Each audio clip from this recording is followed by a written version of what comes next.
Kayuan meron. Andito kami ngayon sa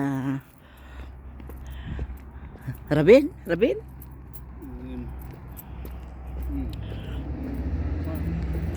Pauwi na yung mga bus, school bus.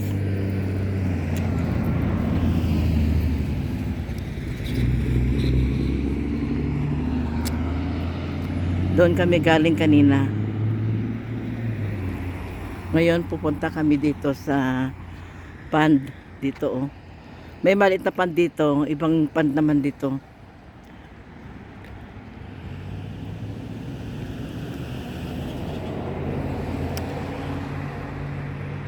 Ayan.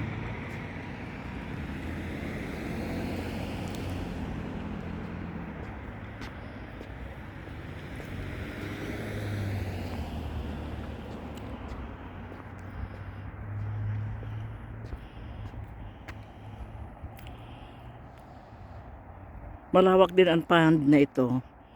Kaya lang walang wild geese ito. Ganun pala ang mga wild geese. Kung nasaan yung isa, dalawa, andun silang lahat. Bibihira ang makikita mo nag-iisa o dalawa sa pond.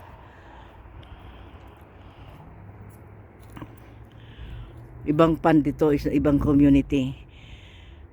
Napunta na kami dito noong mga 2 taon na siguro 2 taon na hindi tayo nakapunta dito sa pond na ito.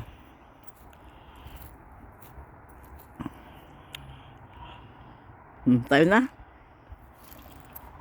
Punta tayo doon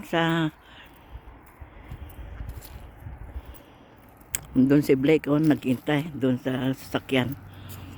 Bumaba kami dito kanina. Punta kami doon sa mga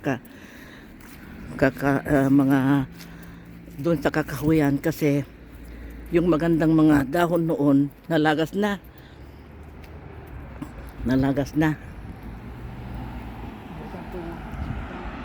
Ah?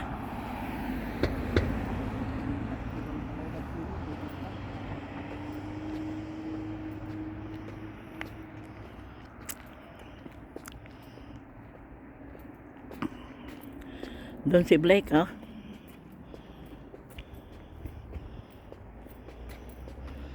Punta kami doon sa banda roon.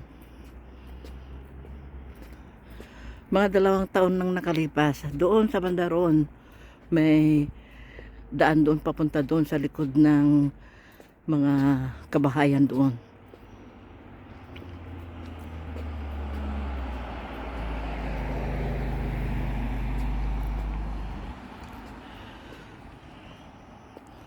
O, dito na tayo.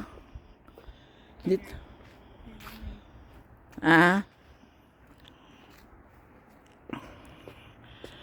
Ito yung Edgemont Rabins. Dito.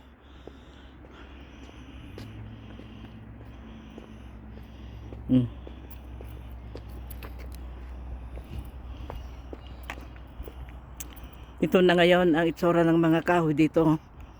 Nung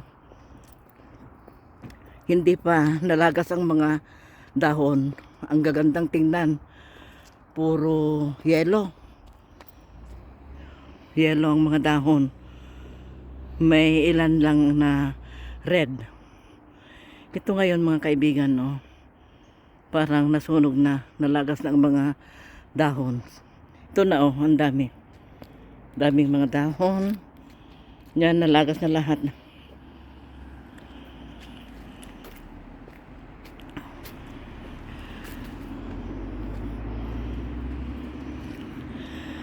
Ganyan, ngayon autumn at saka taglagas.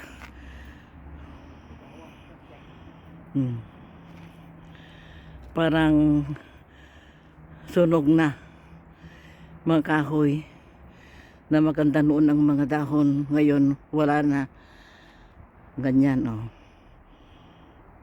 Ito na ngayon.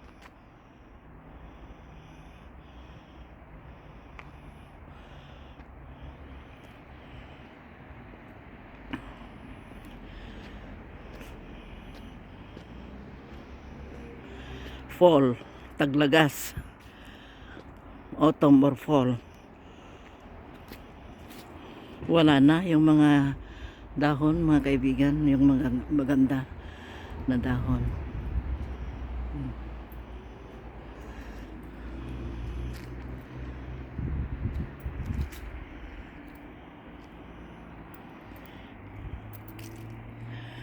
Hanggang dito na muli mga kaibigan.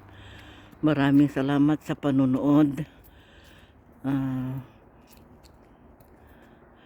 Keep on watching. Thank you very much. Have a good day.